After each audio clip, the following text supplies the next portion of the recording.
ini pertahankan kuat sekali.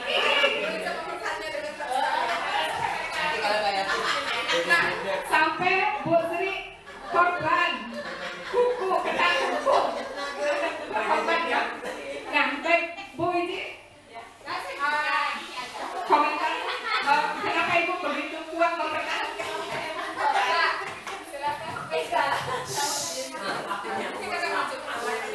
Karena sesuatu ini sangat berharga bagi hidup saya. Baik, yang berhasil membuka tadi siapa? Berhasil membuka Bu Lucy dengan Bu Tin ya? Yang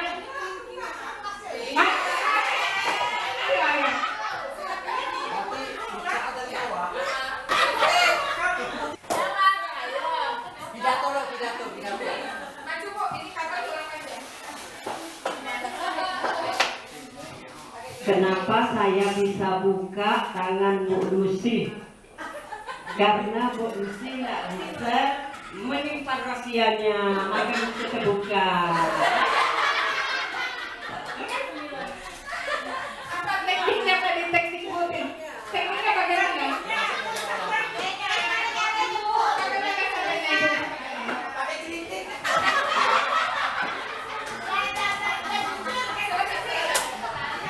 Dibuka dengan paksa nggak bisa semuanya, nggak bisa, akhirnya pakai akal sehat. Nah, itu akalnya. Binasalah manusia kalau tidak bisa menggunakan akalnya. Makanya kita pakai akal. Bagaimana caranya? Kelitik saja. Iya. Ya. Apa yang kamu tangan untuk tekniknya? Oke, Bu Lucy. Silakan. Saya, tapi mungkin Bu Tin tahu kekurangan saya. Dia mengkritik saya karena itu memang kekurangan saya, maka saya tidak mampu lagi mempertahankan apa yang saya sebutkan tadi. Terima kasih, Bapak. Selanjutnya tadi ada Bu Pia dengan Bu Fitri, saya lihat. Yang lain belum terbuka, dia berdua udah berhasil. Udah terbuka. Silakan Bu Fitri, Bu Pia, berdua sekalian maju enggak? Tangannya kuat-kuat. Mudah.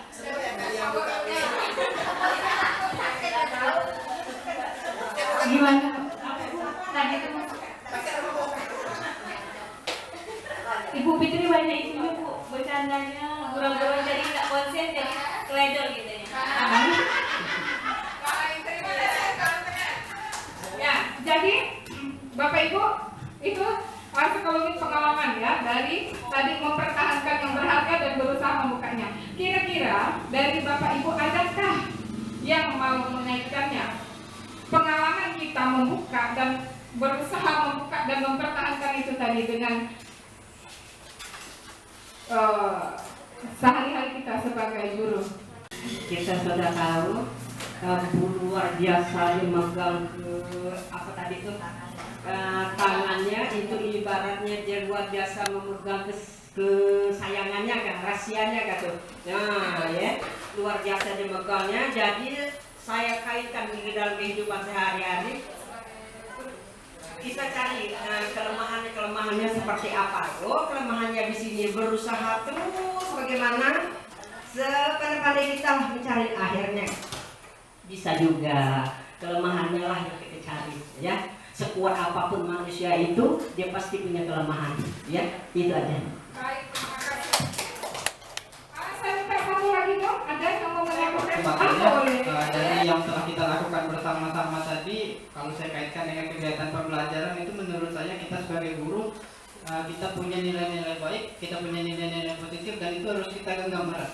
Jangan sampai kemudian kita kalah dengan lingkungan, dengan karakter-karakter anak yang memang belum tahu baik atau bagusnya dari yang mereka alami sehari-hari. Jadi kita sebagai guru harus menggenggam itu dengan erat, dengan kuat, untuk kemudian kita tidak kalah dengan hal-hal yang negatif tadi. Saya kira itu. Terima kasih. Terima kasih, luar biasa. Hebat kan guru-guru 35?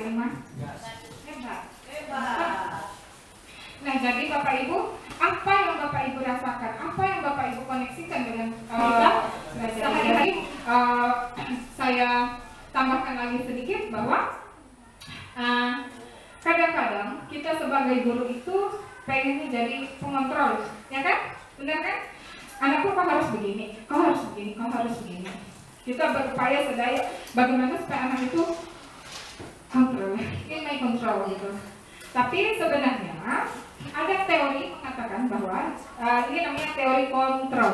Nggak bisa masuk kepada seseorang, itu sebenarnya ada kerelaan dari hati dia untuk melepaskan.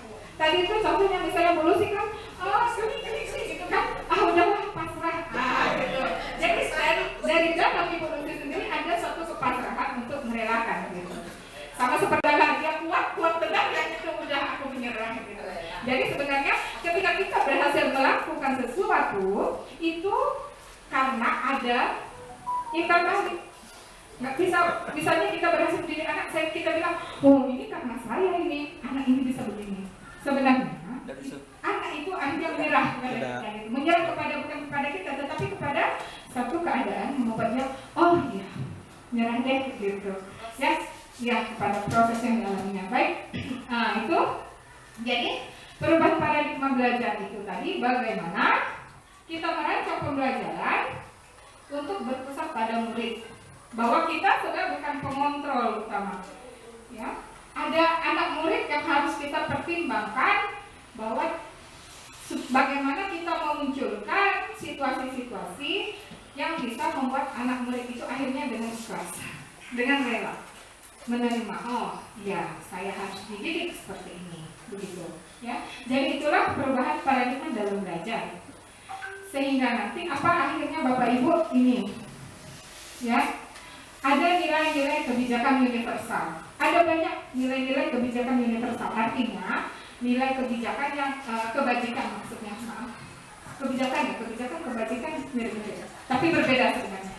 Jadi nilai-nilai ini diterima oleh suku apa saja, bisa diterima oleh agama apa saja, tidak terbatas oleh sekat-sekat agama, ras, dan lain sebagainya.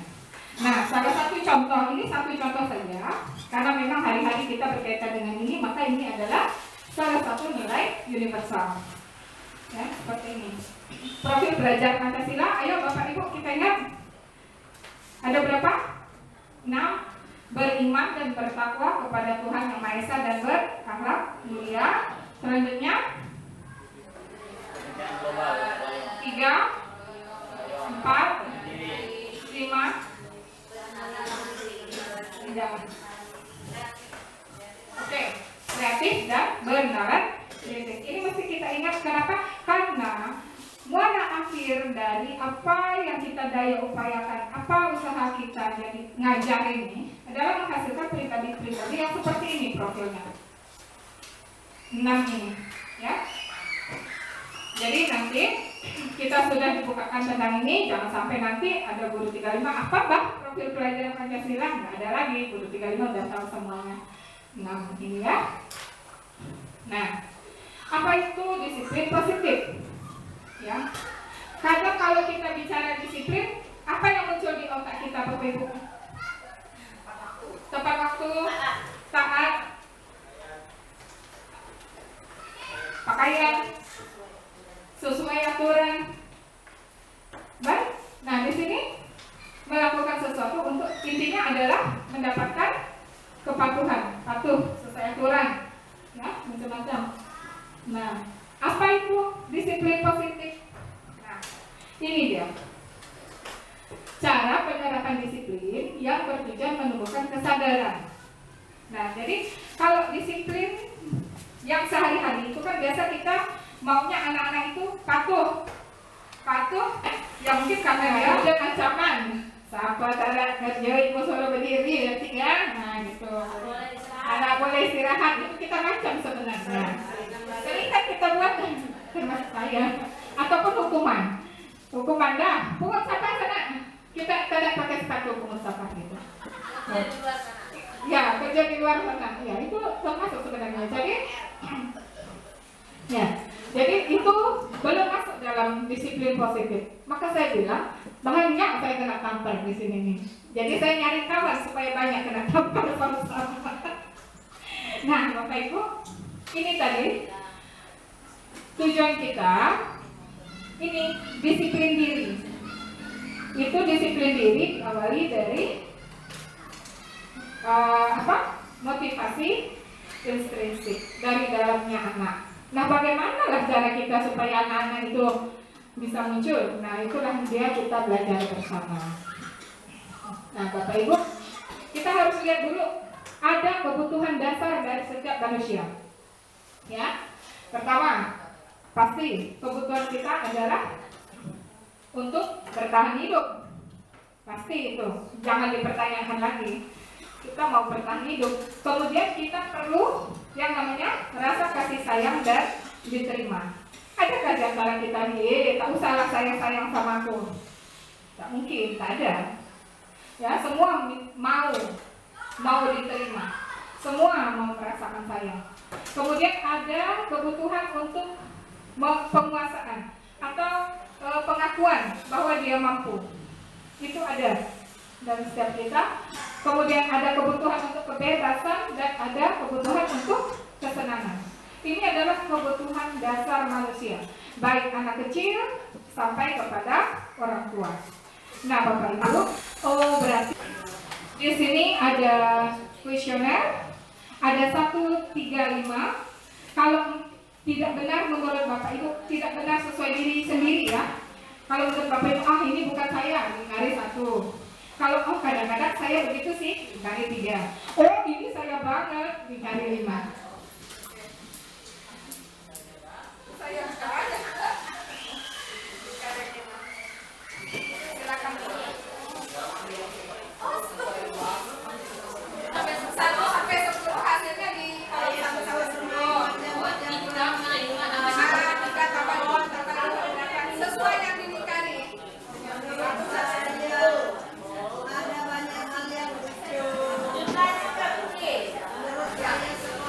Tenang. Nah, seperti ini. Nomor 1 sampai 10, di manakah Bapak Ibu nilai paling tinggi? Disitulah kebutuhan Bapak Ibu. Kurang lebih seperti itu. Nah, silakan senyum-senyum sendiri ya. 1 sampai 10, kalau Bapak Ibu tingginya di 1 sampai 10, berarti Bapak Ibu perlu merasa kasih sayang dan rasa diterima. Jika Bapak Ibu berarti nanti di rumah ayo tingkatkan rasa sayang, di lingkungan kerja tingkatkan rasa sayang. Nomor 11 sampai 20 berarti Bapak Ibu ada ahli, ya. Ini nanti Bapak Ibu kita bisa melakukan sesuatu. Saya salah. Ada 3. 1, dia menghindari ketidaknyamanan atau hukuman. Daripada aku nanti rasa tak nyaman, daripada aku dihukum, ikut jelah. Itu 1. 2, untuk mendapatkan imbalan atau penghargaan. Yang ketiga, karena dia ikut karena dia menghargai nilai-nilai dari diri dia sendiri. Kemudian, bagaimana mendisiplinkan anak? Karena kita disiplinkan anak ada dengan hukuman, ada dengan penghargaan, ada dengan konsekuensi, ada dengan restitusi. Ini ada 4 macam. Para ahli, ini bukan menurut Kiki. Menurut para ahli, 2 cara ini akan menghasilkan identitas yang gagal. Dalam artian apa? Tidak muncul kesadaran diri pribadi. Tidak muncul motivasi intrinsik dalam diri anak. Mengapa? Sebab di situ, kenapa enggak ya? Apa yang terjadi ketika hukuman kita tegakkan? Menyakitkan, nggak nyaman, takut, paksa, dia merasa terkadang terpaksa. Karena ini bisa jadi bumerang, dia tidak efektif. Kemudian dia bisa merusak hubungan, dia bisa mematikan kreativitas, dia bisa menghukum anak sendiri, dia bisa merampas hak untuk menghargai dirinya. Kayak mana itu? Anak-anak sekolah bukan untuk berkompetisi. Beda dengan anak-anak ikut kompetisi atletik, memang harus menang karena dia ikut kompetisi. Dia berada pada satu situasi di mana dia harus menjadi yang tercepat karena dia ada hitam di atas putih, ya kan? Ya, dong nggak sih? Ya, nah itu yang membuat kita kesulitan untuk melakukan langkah-langkah yang efektif dalam menghadapi pelanggaran-pelanggaran yang terjadi di sekolah. Nah, kemudian restitusi. Apa itu restitusi? Restitusi. Nah, kalau misalnya konsekuensi ini dua belah pihak, restitusi itu dibuat oleh anak berdasarkan keputusan dia sendiri, ya, berdasarkan tanggung jawabnya.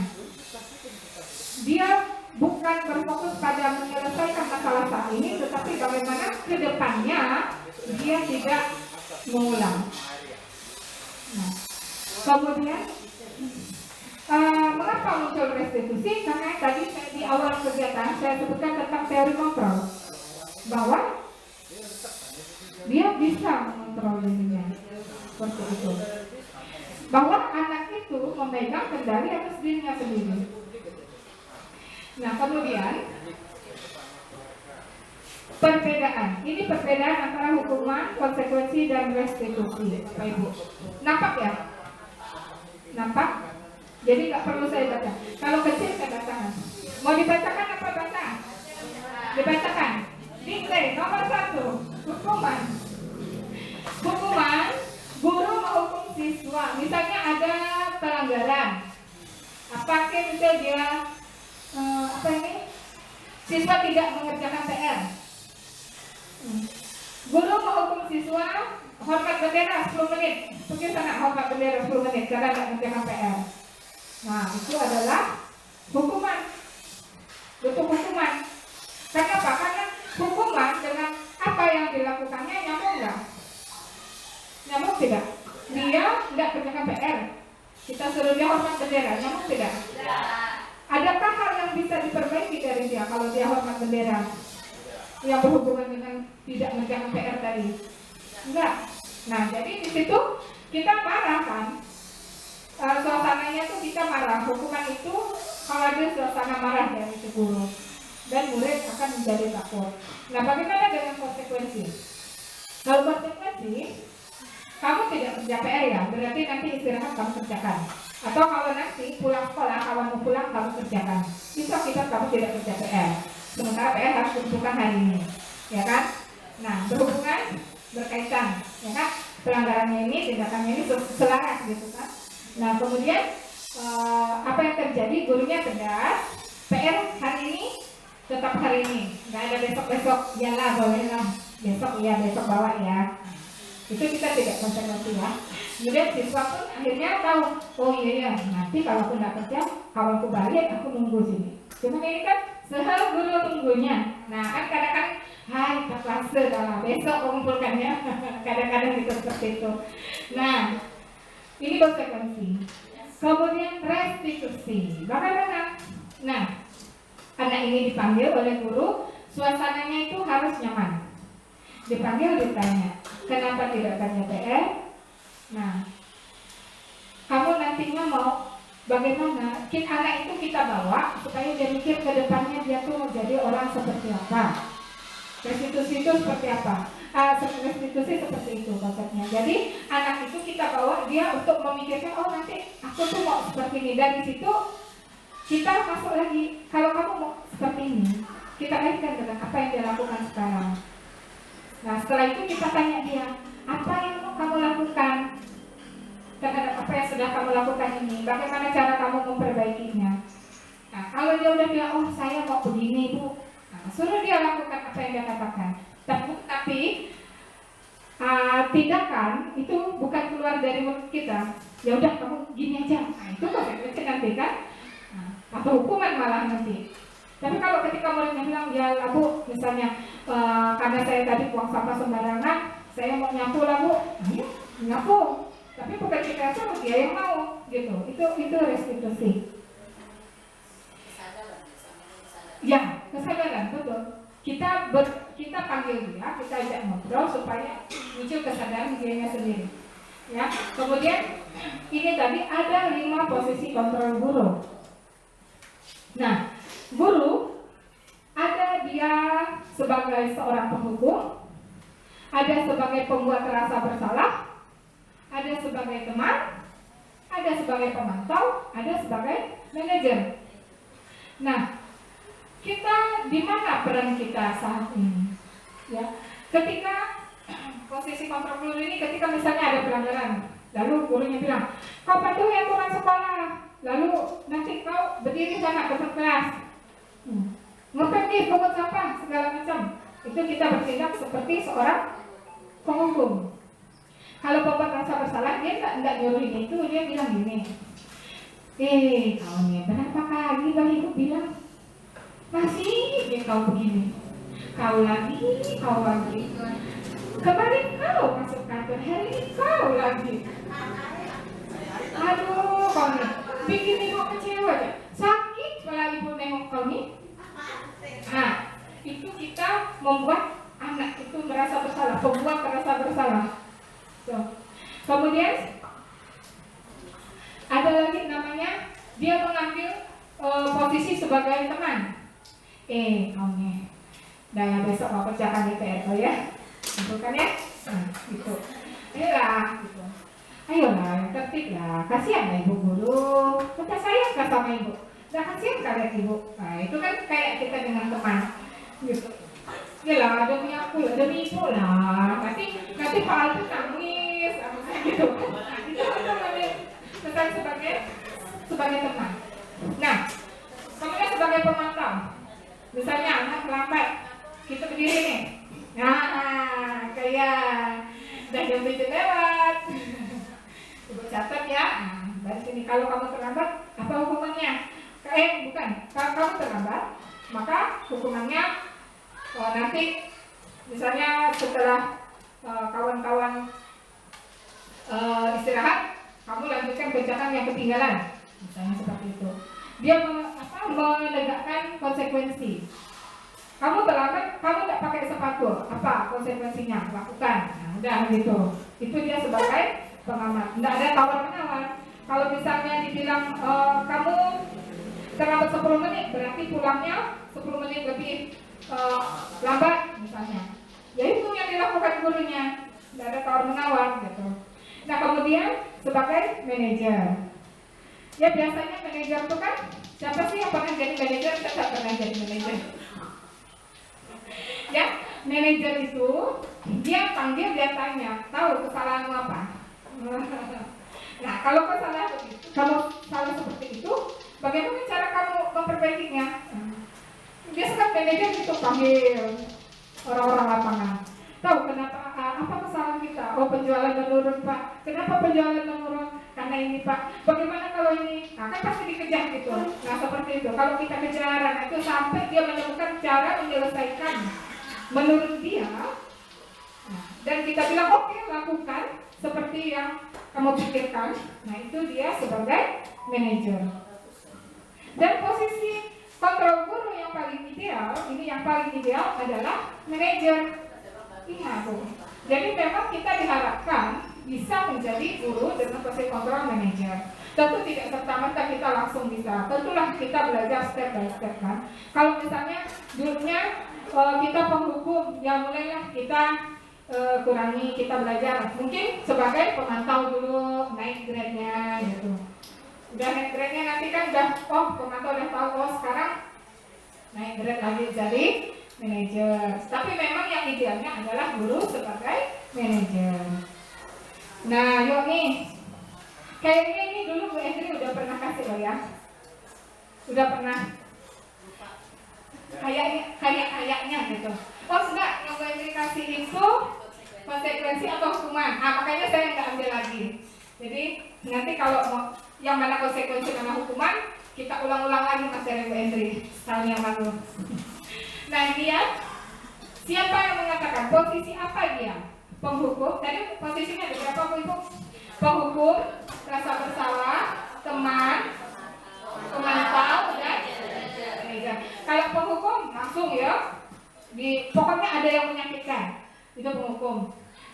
Fisik kah, apa namanya, verbal kah, mentalnya kah, itu penghukum. Pembuat rasa bersalah.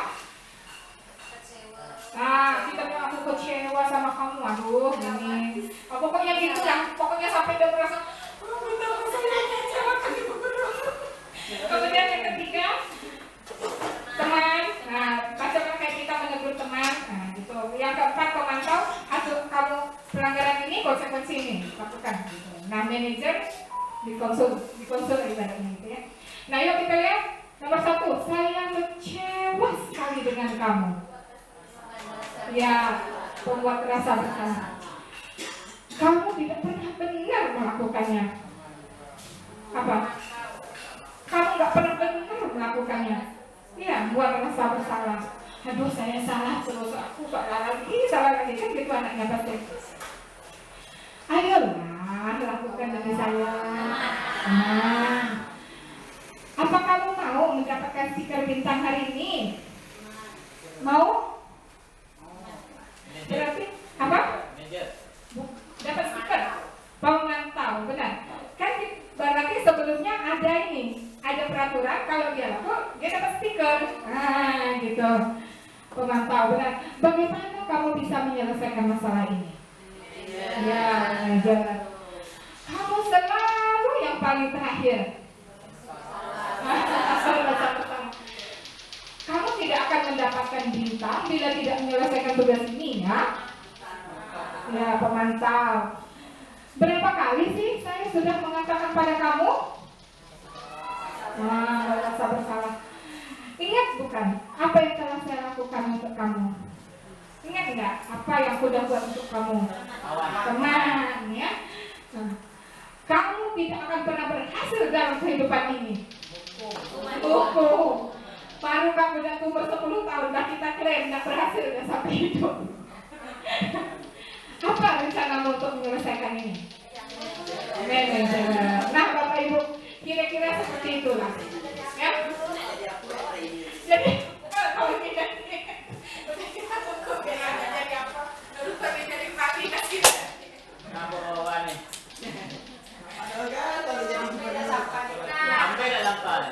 Yang terakhir nih tadi, ya. Segitiga restitusi. Ini konsepnya dari Brian Boston. Nah, restitusi tadi itu dia posisinya kalau melakukan restitusi maka posisi guru sebagai apa? Manajer. Nah, bagaimana langkah-langkahnya? Ada 3 langkah Bapak Ibu. Yang pertama dia menstabilkan identitas. Nah, apa yang harus kita lakukan? Kita pahami. Jika anak berbuat salah, maka kita harus tahu bahwa ada kebutuhan dasar yang tidak mereka dapat. Tadi kebutuhan dasar ada berapa ya? 5, 6, 5. Ada 5. Bertahan hidup, nggak mungkin lah ya anak-anak bertahan hidup ya. Kecil kemungkinan kebutuhan untuk bertahan hidup itu. Tapi ada kebebasan, kesenangan, penguasaan, sama satu lagi. Nah, ya itu. Itu dulu yang harus kita tahu. Oh, dia perlunya ini. Kemudian kita harus yakinkan dengan kalimat-kalimat, misalnya kita stabilkan dulu, namanya juga menstabilkan. Ya, bukan ketika anak ini marah atau dia nangis atau apa, tentu kita harus stabilkan. Oh iya, nah ini contohnya ya. Misalnya dia lakukan pelanggaran, kita bilang tidak ada manusia yang sempurna. Saya juga pernah melakukan kesalahan seperti itu.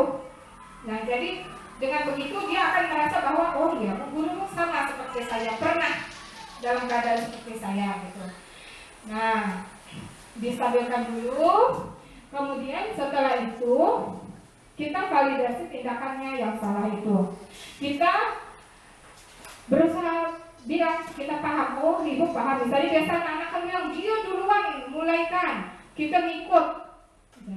Nah kita bisa bilang ini, oh ya, kamu pasti punya alasan. Kita tanya alasan anak-anak itu. Kemudian setelah itu baru kita tanya, menurut kamu efektif nggak ya yang kamu lakukan ini, benar nggak? Misalnya kita kasih dia bilang salah bu. Nah, menurut kamu kalau ada situasi seperti ini, bagaimana kamu bisa sebaiknya yang kamu lakukan? Dia pasti akan bilang kan. Kemudian yang ketiga adalah kita tanyakan keyakinannya. Misalnya di sekolah kita ada kesepakatan. Kalau misalnya saling menyayangi dengan teman, kita tanya, tahu kan kesepakatan kelas kita apa di kelas? Saling sayang bu, misalnya dari itu. Nah, perbuatanmu tadi sesuai tidak? Kamu ke depannya mau jadi seperti apa? Nah, kalau kamu mau jadi seperti ini, harusnya ketika kamu berinteraksi dengan teman begini, gitu. Nah, ini yang dimaksud dengan restitusi. Nah, Kemudian ada keyakinan kelas. Nah, keyakinan kelas atau peraturan kelas?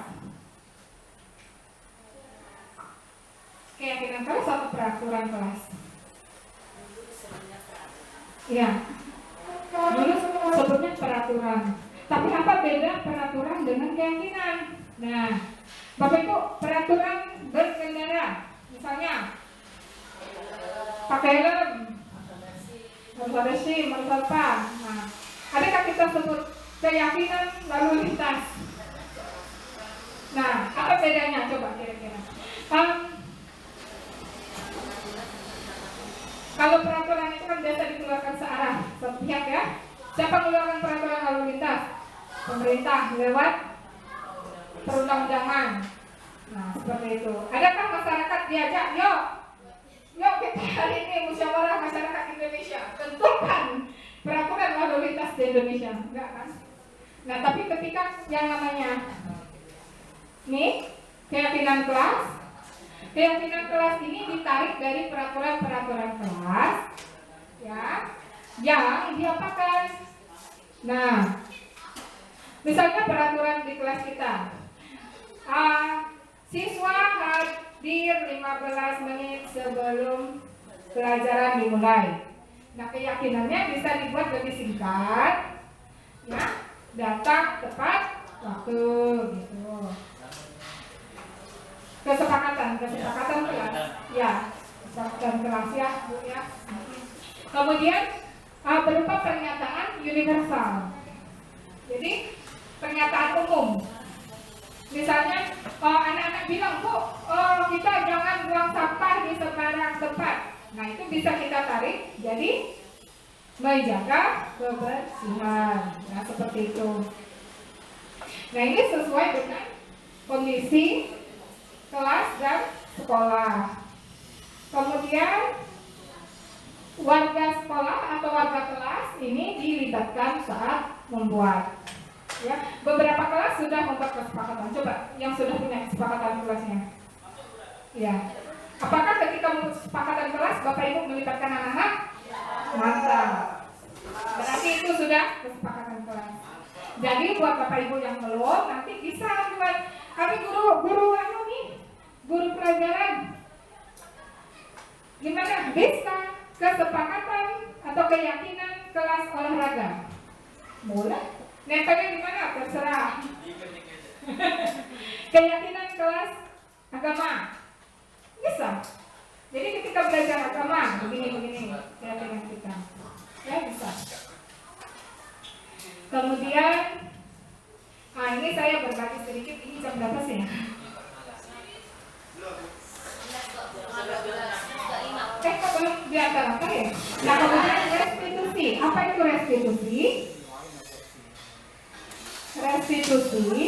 Nah, kalau misalnya konsekuensi ini dua belah pihak, restitusi itu dibuat oleh anak berdasarkan keputusan dia sendiri, ya, berdasarkan tanggung jawab. Perbedaan, ini perbedaan antara hukuman, konsekuensi dan restitusi, Bapak Ibu.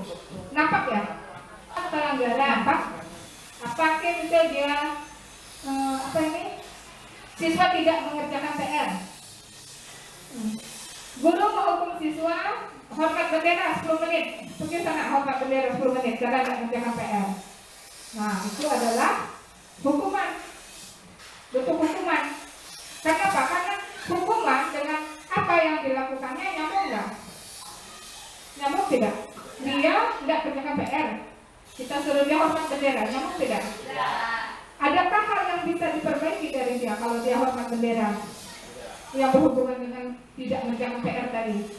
Enggak. Nah, jadi di situ kita marah kan? Suasananya tuh kita marah. Hukuman itu kalau ada suasana marah dari si guru dan murid akan menjadi takut. Nah, bagaimana dengan konsekuensi? Kalau konsekuensi, kamu tidak kerja PR ya, berarti nanti istirahat kamu kerjakan.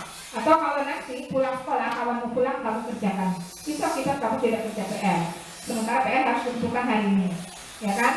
Nah, berhubungan, berkaitan, ya kan? pelanggarannya ini, tindakannya ini selaras gitu kan.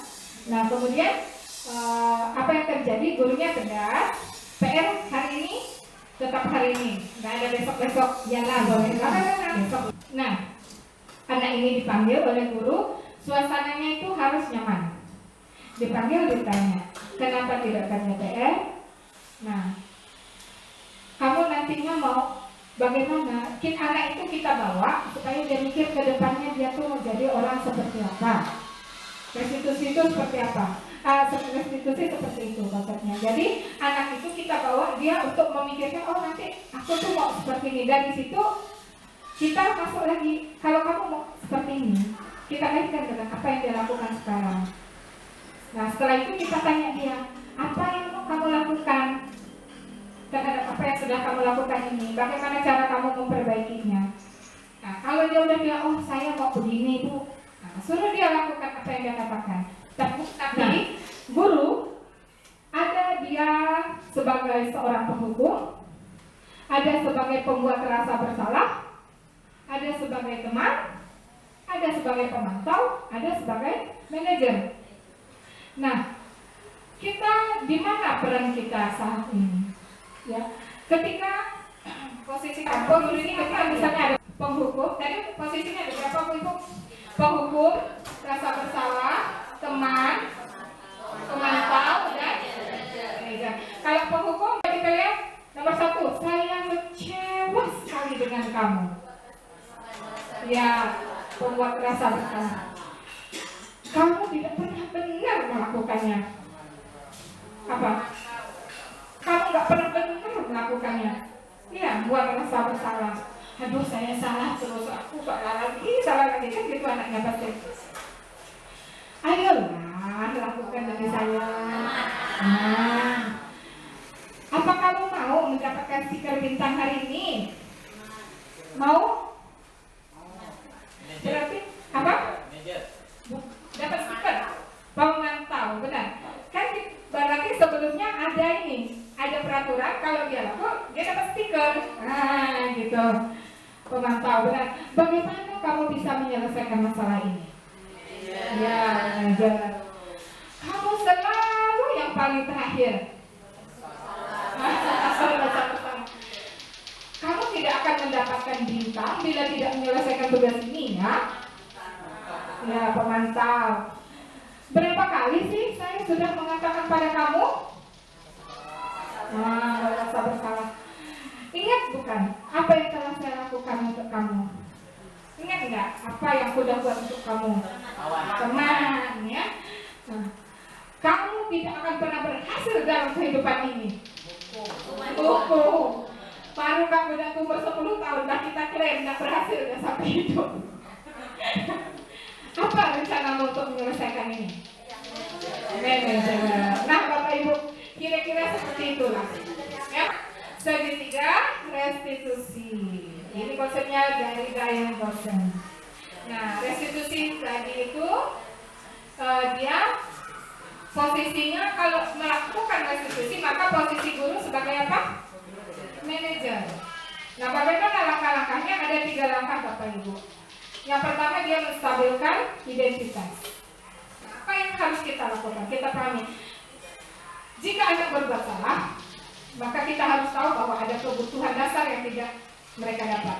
Tadi kebutuhan dasar ada berapa ya? 5, 6, 5. Ada 5. Bertahan hidup, nggak mungkin lah ya anak-anak bertahan hidup ya. Kecil kemungkinan kebutuhan bertahan hidup itu. Tapi ada kebebasan, kesenangan, penguasaan, sama satu lagi. Nah, ya itu dulu yang harus kita tahu. Oh dia perlunya ini. Kemudian kita harus yakinkan dengan kalimat-kalimat, misalnya kita stabilkan dulu. Namanya juga menstabilkan. Ya, bukan ketika anak ini marah atau dia nangis atau apa, tentu kita harus stabilkan. Oh iya. Nah, ini contohnya ya. Misalnya dia lakukan pelanggaran, kita bilang tidak ada manusia yang sempurna. Saya juga pernah melakukan kesalahan seperti itu. Nah, jadi dengan begitu dia akan merasa bahwa oh iya, guru sama seperti saya, pernah dalam keadaan seperti saya gitu. Nah, distabilkan dulu. Kemudian setelah itu kita validasi tindakannya yang salah itu. Kita berusaha bilang kita paham, oh ibu paham. Misalnya biasa anak-anak kan bilang dia duluan mulaikan, kita ngikut. Nah kita bisa bilang ini, oh ya kamu pasti punya alasan. Kita tanya alasan anak-anak itu. Kemudian setelah itu baru kita tanya, menurut kamu efektif nggak ya yang kamu lakukan ini, benar nggak? Misalnya kita kasih dia bilang salah bu. Nah menurut kamu kalau ada situasi seperti ini, bagaimana kamu bisa sebaiknya yang kamu lakukan? Dia pasti akan bilang kan. Kemudian yang ketiga adalah kita tanyakan keyakinannya. Misalnya di sekolah kita ada kesepakatan, kalau misalnya saling menyayangi dengan teman, kita tanya, tahu kan kesepakatan kelas kita apa di kelas? Saling sayang bu, misalnya dia bilang itu. Nah perbuatanmu tadi sesuai tidak? Kamu ke depannya mau jadi seperti apa? Nah kalau kamu mau jadi seperti ini, harusnya ketika kamu berinteraksi dengan teman begini gitu. Nah ini yang dimaksud dengan restitusi. Nah kemudian ada keyakinan kelas. Nah keyakinan kelas atau peraturan kelas? Keyakinan kelas atau peraturan kelas? Ya, dulu sebutnya peraturan. Tapi apa beda peraturan dengan keyakinan? Nah, Bapak Ibu, peraturan berkendara, misalnya pakai helm, berbersih, bersopan. Adakah kita sebut keyakinan